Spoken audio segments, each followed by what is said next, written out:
Welcome. Thank you so much for joining us here at Clear Connections. Dr. Krystal here with our Kick the Sick workshop. This is going to be really great information. The point of this workshop is to inform you and hopefully the people around you that are really just sick and tired of being sick and tired. This is perfect for families, kids information, people of all ages, but really this is going to be great for you to build a healthy family and that foundation, and maybe learn a little bit about what could possibly be missing from your routine to help kick that cycle of constant illness, of being stuck in the antibiotic after antibiotic and turning into more harmful interventions when needed. This is going to be the more natural, really easier approach, and I can't wait to share this information with you. We're going to go right ahead and jump on in. So welcome. Thank you so much for coming in. This is where we start off our story. So this is a typical child that we see in our office. They have a rough start. This particular little boy here had a very grim outlook when it all started. Mom, very healthy person, unexpectedly had water break at 19 weeks gestation. So a lot of issues started piling up. Stress on the mom, stress on the baby.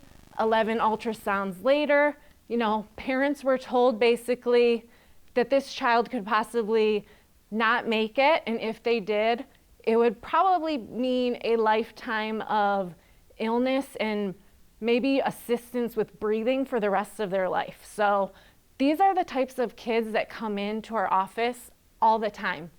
Their story might not be as dramatic as this one, but that kind of story is very often heard with issues during pregnancy, complications during delivery, or just illness starting off from birth. Those kids that tend to have allergies, asthma, issues that kick in, and you don't know where it begins from. And this is why I'm telling you this story, because this is really where it begins from.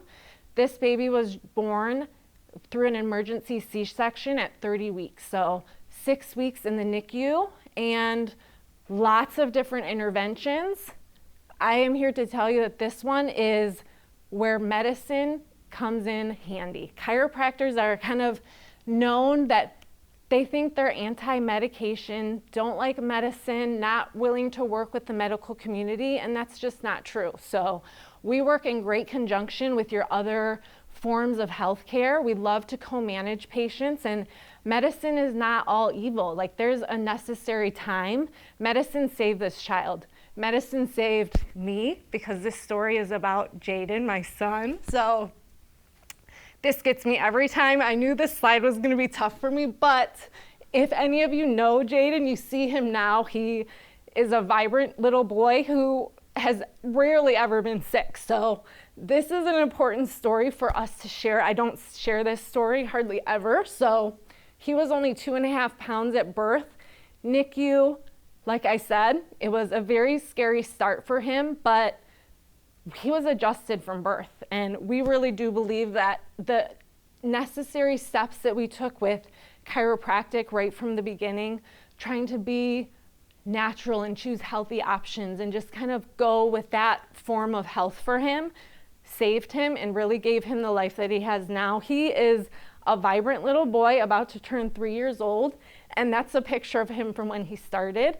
And that's Sean, my husband. You're a doctor here at the office too, holding him, and you can see he's basically the size of his hand. So this is a really special picture for us because we know what it takes to get from that to where we are now. And this is a really common thing of the tricky question of who is healthier in this picture.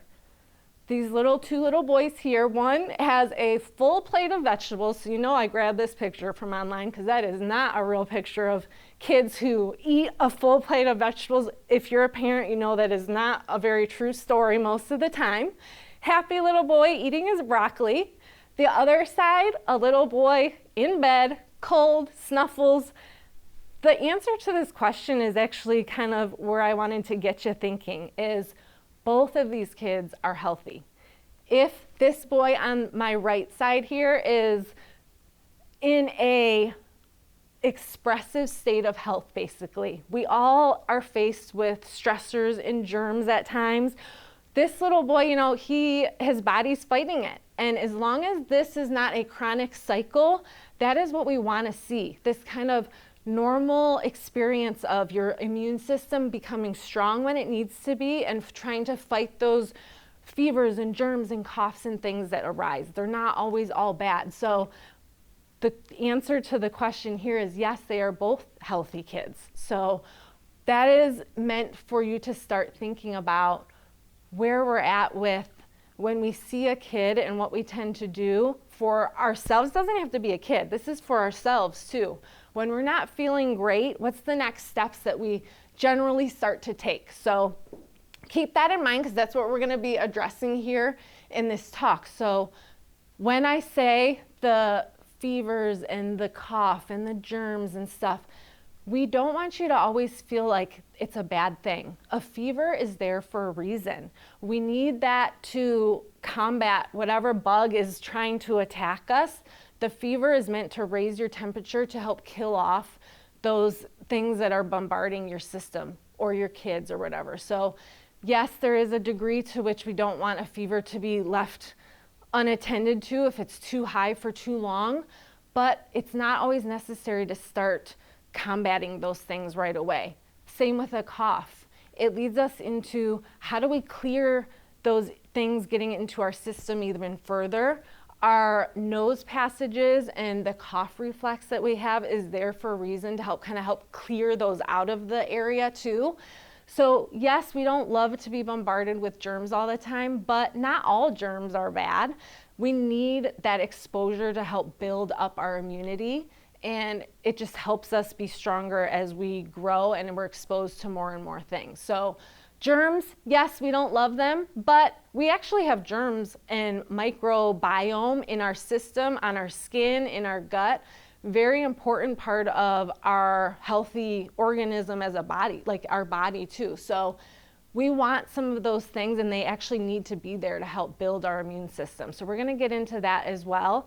85% of your immune system is found in your gut and in your intestines and things like that. So you hear us talk about in the office all the time the importance of healthy eating and maybe having a probiotic when needed to kind of help support those. Because when you have illness and you're maybe having to take an antibiotic, that is like a bomb going off in your system. It kills off the bad stuff, which we need it to do that if things get out of hand, but it's also killing off all of those good things that we have as well. So we really want to find a nice harmony and balance in our system. So yes, we don't want to have these things all of the time, but that's really the key. Is it a short-term thing that you're just experiencing every so often? We all get sick once in a while. You come down with a cold or a little cough here and there, but as long as your body can fight it, a normal response would be to have it clearing out of there in a couple days, not 2 weeks later you're still feeling like garbage, you know? So that leads us to, are we actually helping ourselves most of the time or suppressing? So we come to that conclusion of support versus suppress. Are you leading right into grabbing the Prilosec every time you have to eat something, or NyQuil at night to help you sleep all the time, and DayQuil to get through the day, or your asthma and allergy medication all of the time? Sometimes these things are needed. It's not saying that you don't need medication all the time, but if it's something that you run to first all of the time, over time you build up this almost immunity to it. Your body gets so used to having it that it becomes not as effective for you anymore, and then you start to become reliant on these things. And that's really the type of thing that we want to avoid and show you a different way. So this is just, you know, an example of that reminder of being supportive to your system and to your kid's system, and not just always trying to suppress it if it's there. When that fever pops up, wrap them in a blanket, let them sweat it out, give them some hot bone broth. Like, these are good things for their body. giving them, a cold shower and giving some Tylenol right away, like you're almost taking away that body's response of trying to kill those germs off. So like I said, those things are there for a reason. The chronic problem starts to come when we see these things happening over and over. The body learns, like I said, to be a little more reliant on the helpers that we give it all the time, and it doesn't become strong enough to stand on its own. So what happens is we start this cycle. The injury happens, which is the first stage. So we call it the 3 T's here at the office. Those are the stressors that our body's under. So we have traumas, toxins, and thoughts. Those are the 3 T's. Trauma is the physical stressors that our bodies are under. For us adults, it's family, work, stress, relationships, money. Like these are kind of things that we're bombarded with every day. But don't forget that kids also have stressors too. It may not be worrying about paying the water bill on time or getting to work or missing days or whatever, but they have school or, social issues or body image issues, or, they're maybe not having the greatest time learning or focusing at school, or they're just feeling tired and fatigued all the time because their body's not being energetic enough to get through their day because they're bogged down with sickness or they can't breathe because their asthma is so bad. These are kinds of things that happen all of the time. So physically, with our physical, stressors that we have, that is from, like I said, the traumas. That's going to be the physical aspect of physical injury, sports injuries, maybe what you do all day at your job if you're sitting hunched over a computer all of the time. Those types of things really wreak havoc on your body, and if you don't have something to counteract that all of the time, those things get stuck in the system. And unfortunately, that's only one aspect of our stress. So there's the physical aspect, goes for kids as well, especially our little ones, that you gotta think, how many times does your little one probably fall when they're learning to crawl and walk? Or they get just tall enough to graze that countertop and they're smashing their head against it all the time. That's the stage we're at, by the way, at home. So we are very familiar with that one. But, falling off of a changing table, rolling off the bed or the couch, these kinds of things affect little kids as well. So the physical injuries aren't just left up to an adult getting in a car accident or falling off, a skateboard, whatever. We have, if you ever want to hear the most crazy injuries, then a day in my life, especially in the winter when it's snowy, slippery, snow sports, snowmobiling, skiing, we hear it all. So those are just the physical aspects of it. Chemically is the other one. This is the one people forget about a lot. This is our environmental stressors, the things that we're faced with every day, the air that we breathe, the water that we drink. It's not necessarily the cleanest all of the time, but really what we ingest, inhale, all of these things from the foods that we eat that are more highly processed, that's a huge one. The chemicals that get in or by our skin from, say, beauty products, cleaning products, things that we use in and around the house, all of those kinds of chemical changes. The biggest, though, really is the drugs or medication that get into our system. It does change your body chemistry when you take different medications. So over time, when you have the whole list of things that you come in with, it's like, are you taking any medications? I am, but I didn't bother writing them down because I printed out a list for you. It's like, how do you even remember to take all of these things and what they're even all for? So we see that as well. We see it even, unfortunately, younger and younger in kids now, though. The allergy medication, the ADD medication, anxiety and depression, those are really the top creepers that are getting up in there for the kids' ages, where before that used to be an adult problem. Like you didn't have to worry about that with your 7-year-old. So we see that as well. I kind of went over some of those emotional ones, like I said, family, money, stress, school for kids, work for adults, all of those combined compact and compound on each other. So it's not just any one of those, and that's kind of where it all starts. Those stressors start to interfere with our system, and that's where the interference with the nervous system comes from. It can't properly send signals as strongly as it used to when we're being bogged down by stress.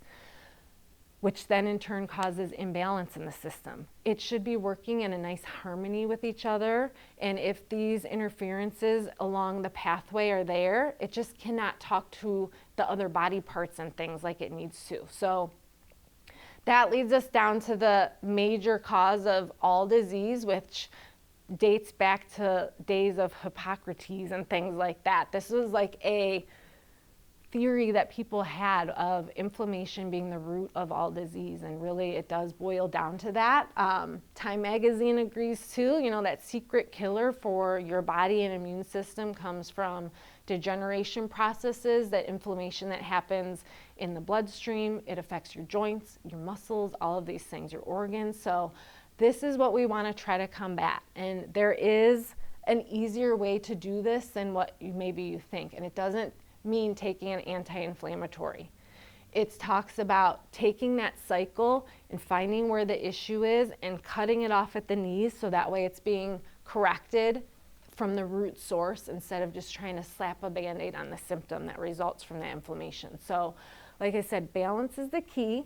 We talk here in the office about the parts to the nervous system, one being what we call the gas pedal and one's the brake pedal. And we'll get to my little picture of that in a second, but one represents our sympathetic system, which is that fight or flight response.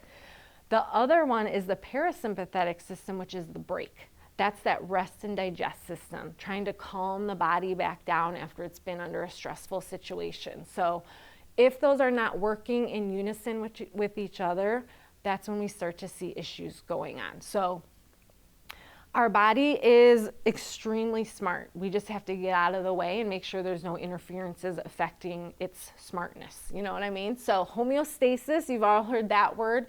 That's really talking about finding that balance, getting that master control system, that circuit board for the computer, you know, that thing that tells the body what to do, that pathway from the brain out to the rest, telling it when to go, when to stop, when to move. All of these things, of all your senses are involved with this as well. So parasympathetic, the brake, sympathetic, the gas. This is the picture that maybe you've seen here at the office during one of your visits, but it's kind of small for you to see on there, but it's basically like a speedometer, like kind of in your car. So if you have a stressor, any of those three T's, any and all of them, I should say, because it's usually never just one thing, sends you into overdrive, spikes you up. I'm in that fight or flight mode, and I'm over to maybe 6, 7, 8, 9, if it's really stressful, a 10, life-changing things, maybe a loss in the family, or maybe you lost your job, or you're having money issues, or you know, broke up with your significant other. All of these things take a big toll on us.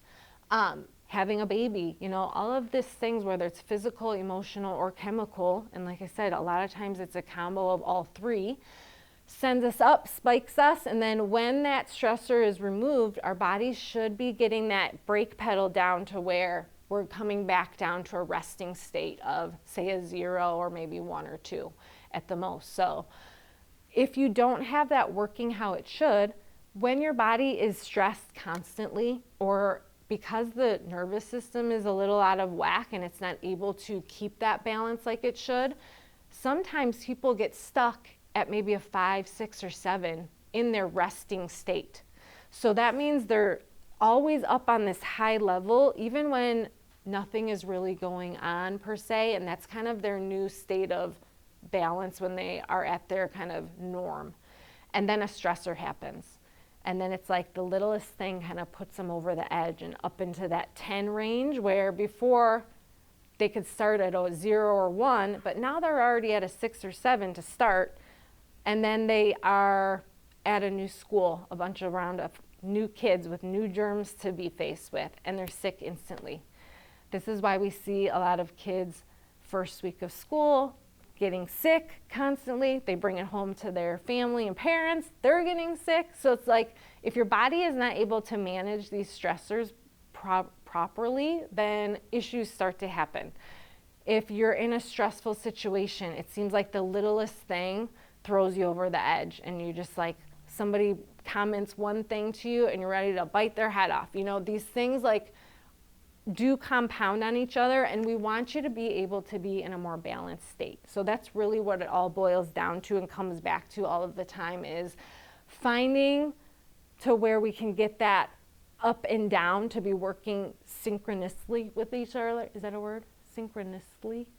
You know what I mean. So that's what it's going to be trying to get to, is finding a nice balance in there. So if it's not working, and why we need a strong immune system, because if it's not strong, it's going to be lazy. And a great example is if you do have kids, if you have ever, especially a play date, and you have more than one kid over, if you've seen what your floor looks like after they're done playing, it's like a disaster area.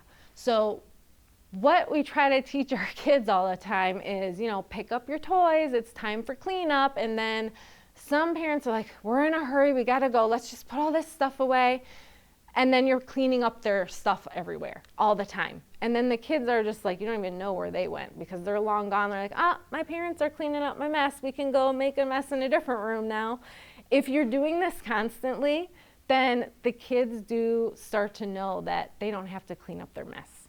Your immune system and your body works the exact same way. So if you have a stressor and we are starting to have, say, germs that we've been around, and your body's starting to feel like you're coming down with a little something, the cough comes, the snots come, the fever starts to come in, and they're not really wanted there. So we start to help it out by giving some cough syrup or a little bit of Tylenol or whatever your medication of choice is. And it's like, oh, it's here, I don't have to do anything. So the immune system is like taking a break. And the more this happens, the more the immune system becomes lazier and lazier, and it doesn't know to start to fix these things and attack it by itself. So same kind of concept. We don't want to clean up the mess all of the time for our kids. We don't want that immune system to not be calling in the troops when it's time to combat these things that are happening to our body. So we want to have the system be nice and strong and be ready to attack. We don't want to be sitting on this and waiting for a helper to come along all the time. So that's just a quick little analogy, because I know a lot of people can relate to what I'm talking about when your house looks like that, but this is really where it kind of all ties back in together. We have some that have turned to medications and things, or the medical model for healthcare. When we have the medical system that we turn to first, and then over time we're like, it's not working. I still don't feel good all the time. Maybe I'm gonna switch it up and try to work on my nutrition. Great. Nutrition, maybe some supplements, maybe some essential oils, little alternative medicines. Great. Some improvement maybe, maybe not. You're trying the best that you can, eating organic, changing up your diet. Still not the best. And it's like, there's something missing. This is where our parents come in and they're like, I've tried everything. They're at their wits' end. We feed this child all organic food. We try our best to get them a good night's rest. Like, they're just still having this stuff going on. And that's when we need to talk about the missing link, which is, for us, the nervous system. The part that you don't really hear about until sometimes it's too late. And unfortunately, we tend to be the last stop for a lot of people instead of being the go-to, which a lot of our families have learned over the years. We've been at this long enough where we've gotten to see that turnaround in thinking of, when something's going on, I need to get them to the chiropractor, because I know that pretty quickly we can start to see a great result, and I don't have to rely on medication again or antibiotics. We have some families that have been on 7+ rounds of antibiotics for their children, and now they've become so adapted to those medicines that they no longer work for them. The highest dosage, the strongest types of prescriptions that are at an adult dosage are not working for their child anymore. That is scary, and we don't like to see that. We want to have an easier solution and a safer solution for our families, so that's where we come in. This is where knowing a little bit more about how the body works can play to your favor. So this is going to take you back to school for just a quick minute, because we like to be a little scientific and nerdy around here sometimes. But the vagus nerve is a special nerve in this system, if you've never heard of this one, from the brain that travels down to your gut. So if you've ever heard of like the brain gut health or brain gut connection or something like that, this is what they're talking about with that. So that special nerve is really an important part of telling your body what's happening and communicating to your body about and your brain about your immune system. Like I said, 85% of your immune system is found in there. So if it's not working properly in that communication highway and there's a disconnect, we're going to start seeing some issues happening. So it should be a nice, balanced, organized cycle that starts to happen. And it really boils down to how well your drainage and your plumbing is working. And what I mean by your plumbing and drainage is we're starting off up top. So brain-wise, sinuses, nasal cavity, ears. If you've had a cold, which I'm sure everybody has had at least one cold in their life, even the healthiest of us people, you get the congestion and the snots and all of that gunk that should be starting to drain through, and it starts getting stuck and swollen. The neck swells, and then the area that is around your tonsils and adenoids start to swell, which doesn't allow that stuff to get past that. So this is checkpoint number one. Head, neck area. If the ears aren't draining properly, we start seeing ear infections all the time. Sinus infections, all of this stuff, so up top. Then it's time to get to like your ENT, because now we've tried everything, it's not draining, nothing's working, medication stopped working, and now I'm still having these issues. Then we start to see issues with, because all of the musculature is so tight, it's not allowing drainage down to that area, getting the tonsils and adenoids having problems, and then into the neck area. That should be draining then into our lungs. So then we start seeing the cough happen. Or if that's not happening properly, it's getting stuck in there, causing the asthma and breathing and respiratory issues. So you guys see where I'm going with this cycle. We haven't even made it to the gut yet, but after it makes its way through the lungs, empties into our stomachs and down into the intestinal area. So if everything's working properly and it's made it all the way to your stomach, there's like alarms going off at all these checkpoints. Like, why are we having these respiratory germs getting all the way to the stomach? We're going to turn on our acids and things to help kill off all of this stuff, which it does. That should be its normal response. And then it should be excreted out of the body in a normal fashion. So if that system is not working and communicating like it should, and these toxins and germs and things are getting stuck in our bodies, you know what's going to start to happen. We've already mentioned like top down. We haven't even gotten to all the digestive things like the acid reflux and heartburn and just problems with digesting your food. This is where things start to really start to become a problem, and it's like this over and over cycle of it's starting up here, it's becoming a problem, and then it's starting to affect all my organs on its way down and out. So that is kind of a quick overview of, especially when it comes to our immunity and our immune system, of how that system should be working and draining. So how do we know where these checkpoints are and what we should be doing to check to see if they're working? And that's where we come in. This is where we assess the nervous system here in our office with our state-of-the-art technology that we use is NASA certified. It's a really cool technology that just uses infrared technology, no radiation or anything with this, which is why we can use it on kids, on pregnant women, on babies. It's an awesome tool that we use. And if you've been to our office, if you've already been in, you may have seen your scans like this, which we want you to have your scans done. This is the only way we can take an inside look at your body. So up top is somebody first starting out in their care. You see colored bars sticking out on there. Red indicates the most severe chronic areas of nerve disturbance. Orange will indicate more of a moderate level, and then the yellows are mild. So This is somebody that first started out under care here at the office. More symptoms show up when we start to see a lot more color and nerve disturbance happening in the body. And then over time with their regular chiropractic care, sticking to the recommendations, we start to see that scan turn into that, which it's more clear. There's not as many colored bars, no more red or orange. It's not perfectly green yet, but everybody's a work in progress. The reason why it may never be green, sometimes it never goes completely green, because we always have some level of stress on our body. As long as we break the cycle though, and now we're kind of cruising along in what we call our wellness, or that kind of a state where we're just kind of checking as we go, and they've plateaued into a more state of optimal function, you're not going to see these types of things happen as much anymore. Their symptoms have come way down, and if you are familiar with our office, we do what we call a health and wellness score for everybody when they start care. This person may have been a D or an F, and now we're getting closer to a B or an A range, which we love to see.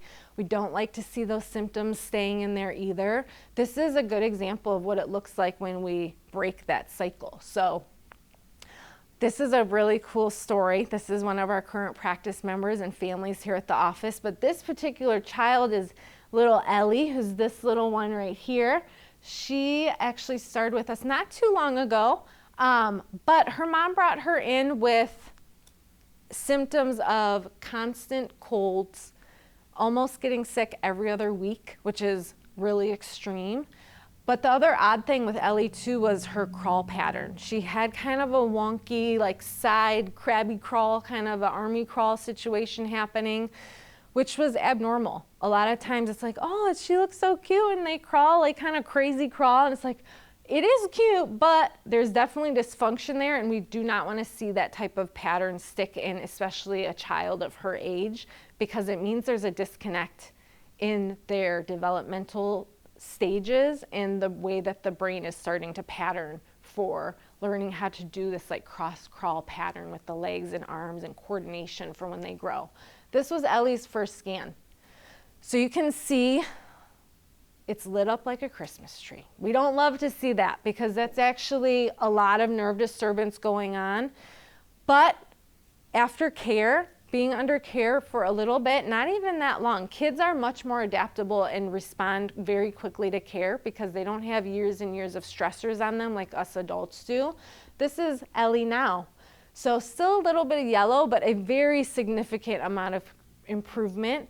Her mom also reported back that after 2 weeks, she was crawling normally and then walking within no time from that time as well. So we were ecstatic to see that. This is the exciting stuff that we get to see here in the office all of the time.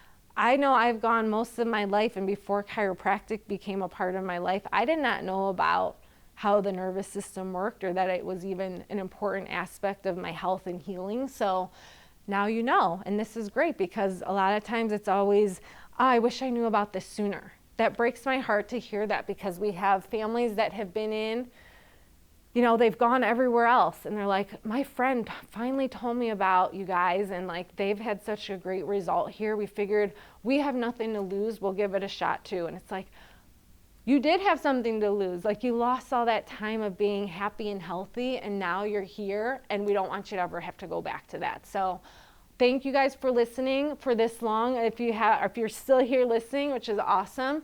This is some great tips though. On top of having that good functioning immune system, what else can you be doing to create a strong immune system for yourself and your kids and your family?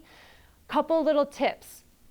Making sure you're fueling up with good food for your body. Remember the little saying, garbage in, garbage out. You're gonna feel like crap if you're eating garbage all the time. And sometimes I have to put it kind of point blank like that, because I want to be real with you and want you to know that highly processed foods, a lot of sugar, a lot of things that are just not healthy for you are not going to make you feel strong and healthy and energized. So fueling up with good nutritious foods for immune system, especially when you are feeling not your best, or even just as a preventative, Homemade organic bone broth is great. You can sip on it, you can cook with it, you can eat it as soup by itself, but throwing in, the bones from an organic chicken or organic beef bones or whatever your preference, throw it in a crock pot, put some water in it, let it cook overnight with maybe throw a carrot or onion or celery in with it if you like for some extra flavor, little Himalayan sea salt, and a little bit of apple cider vinegar. That's the key for getting the most nutrients and stuff out of the broth. Cooking it for like 8-9 hours and then straining it and sipping on that. Like that is a high quality immune boosting food. It's like really awesome for your body and your body loves it. It's great for healing up your gut too. Supplements. People ask us all the time about supplements, and I always tell them supplements are great if you're already eating well. They're a supplement, which means in addition to a healthy eating already and healthy diet. So if you're going to need some supplements for immune boosting properties, vitamins A, B, C, D, and E, so like the alphabet of vitamins, especially C, those are really good. Zinc and echinacea is a really other good one for your immune system too. Being hydrated with good quality clean water is another huge one. Avoiding alcohol, and I feel like I shouldn't even have to say this in this day and age, but stop smoking. Stop. Just stop smoking.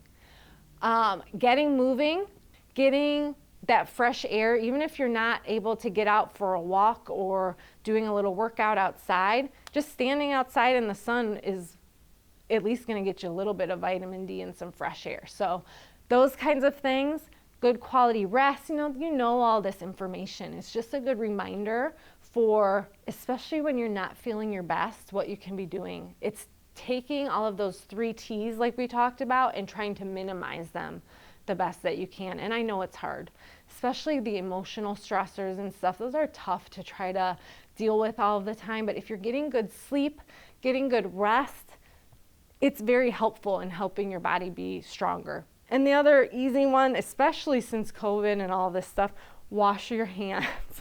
I know these are silly ones, but it's a good reminder frequently, like wash them properly and frequently.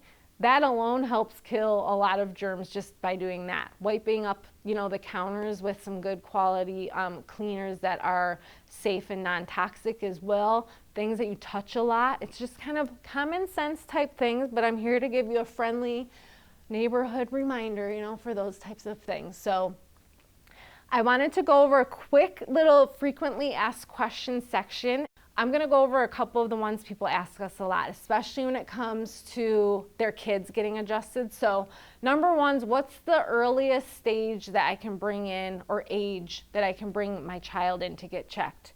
My answer is fresh from the womb.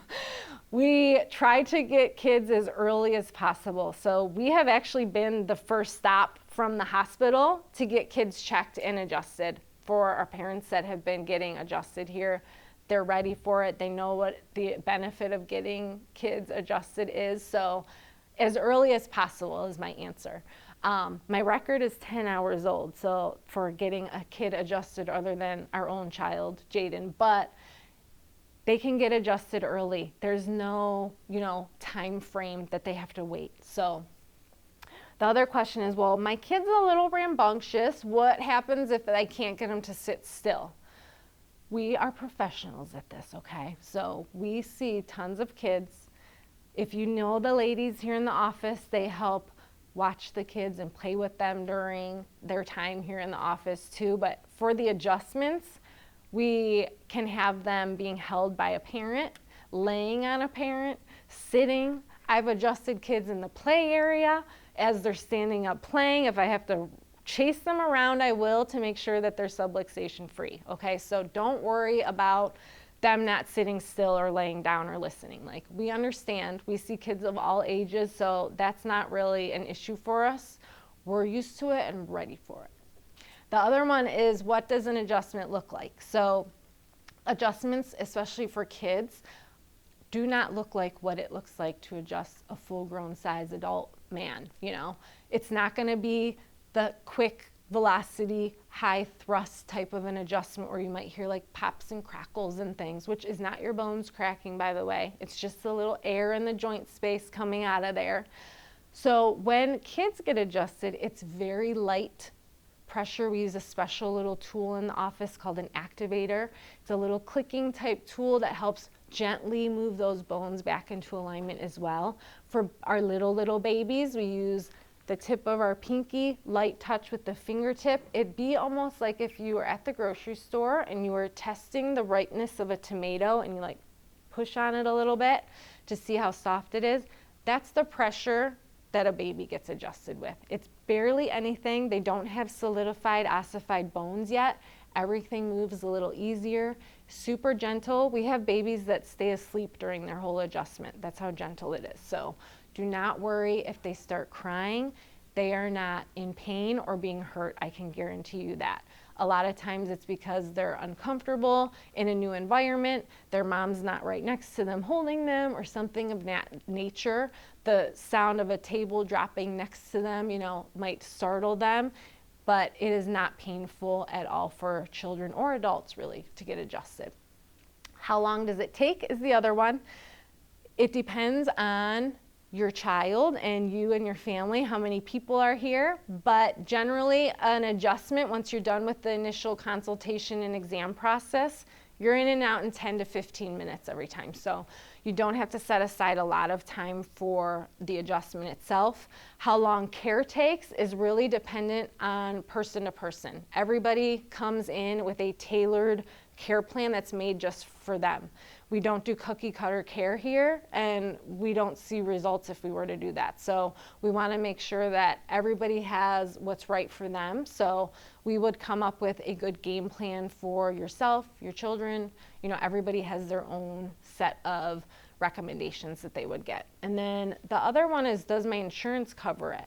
This is, dependent on what benefits that you have. In our office, we do accept Blue Cross Blue Shield and Medicare Part B. Those are the only insurances that we do here in the office.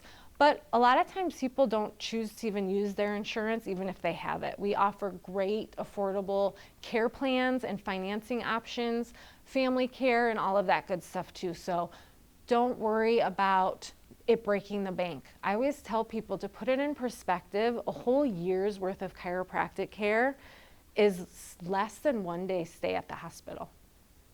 So if that helps you at all, making you understand it is affordable and obtainable for not just you and your family, it is. So thank you guys so much. That's all I have for this evening. I hope this was informative for you and that you were able to get a little bit more knowledge about chiropractic care, how the body works.